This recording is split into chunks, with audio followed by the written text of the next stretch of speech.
औज़ु बिल्लाहि मिनश शैतानिर रजीम बिस्मिल्लाहिर रहमानिर रहीम अस्सलाम वालेकुम।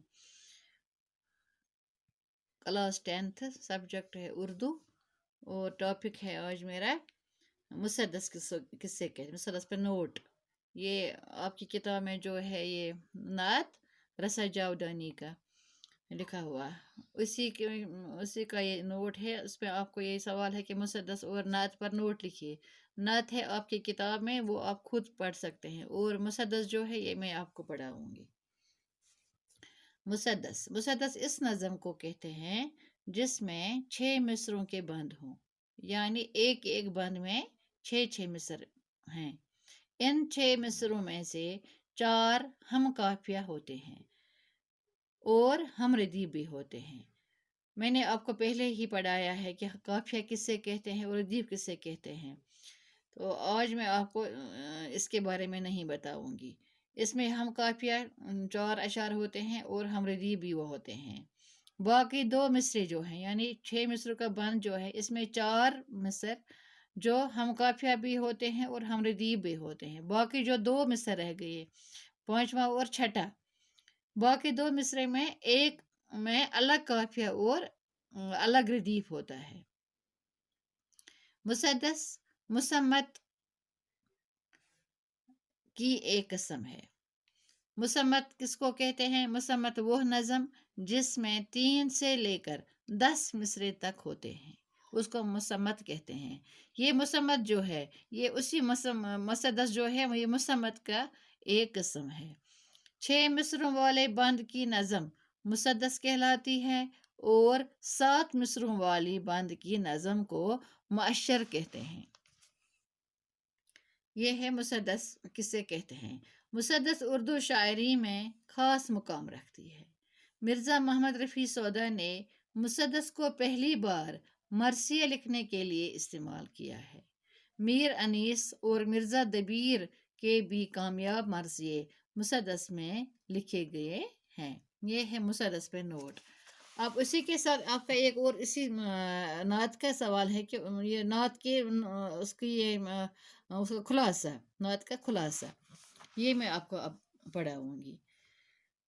रसा जावदानी हज़रत मोहम्मद सल्लल्लाहु अलैहि वसल्लम को खराज अकीदत पेश करते हुए फरमाते हैं, आप सल्लल्लाहु अलैहि वसल्लम दुनिया वालों के लिए गमखार बनकर तशरीफ़ लाए। आप सल्लल्लाहु अलैहि वसल्लम को तमाम नबियों में बुलंद दर्जा हासिल है और आपके आदात व अतवार तौर तरीका निहायत उम्दा था। तमाम दुनिया की नज़रें आप सल्लल्लाहु अलैहि वसल्लम को तलाश कर रही थी। हज़रत मोहम्मद सल्लल्लाहु अलैहि वसल्लम के दुनिया में आने से इंसान और इंसानियत को इज़्ज़त मिली। आप सल्लल्लाहु अलैहि वसल्लम के आने से ज़मीन की कदर कीमत आसमान से भी बढ़ गई। आप सल्लल्लाहु अलैहि वसल्लम ने अपने साथ जो किताबी हिदायत लाई, यानी कुरान करीम लाई, इसमें पूरी दुनिया के लिए अमन व आशती का पैगाम है। कुरान और हदीस ने लोगों के कल्ब और रूह को मुनव्वर कर दिया है। कल्ब दिल को कहते हैं, कल्ब और रूह को मुनव्वर रोशन कर दिया।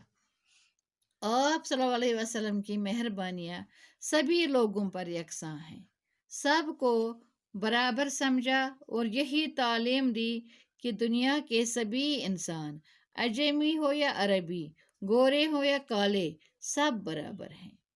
आप सल्लल्लाहु अलैहि वसल्लम न सिर्फ मुसलमान के लिए शफकत और हमदर्दी रखते थे, बल्कि गैर मुस्लिम पर भी आप सल्लल्लाहु अलैहि वसल्लम की वही नज़र है।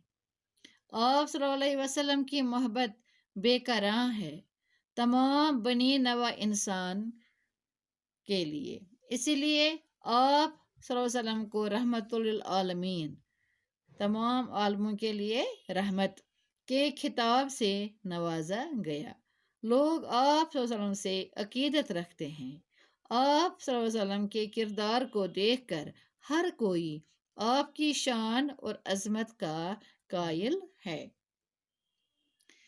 अब उसके जो सवालात हैं, उनकी जवाबात आपको इसी खुलासे में निकलेंगे। आप تھوڑا سمجھ کر پڑھیے۔ پہلا سوال ہے اس کا، حضرت محمد صلی اللہ علیہ وسلم کیا پیغام لے کر آئے؟ اس کا جواب بھی اسی میں ہے کہ آپ صلی اللہ علیہ وسلم نے جو کتاب ہدایت لائی ہے، اس میں پوری دنیا کے لیے امن و عاشری کا پیغام ہے۔ یہ ہے اس سوال کا جواب، یہ بھی اسی خلاصے میں آپ کو نکلے۔ دوسرا سوال ہے، شاعر نے کیوں کہا تو وہ سرو قامت نہیں جس کا سایہ، مگر بن کے رحمت و عالم پہ چھایا؟ اس کی تشریح جو ہے، یہ ہے اس سوال کا جواب۔ تیسرا سوال بھی تشریح ہے، وہ میں نے آپ کو لکھائی ہے تشریح۔ تو باقی وسلام۔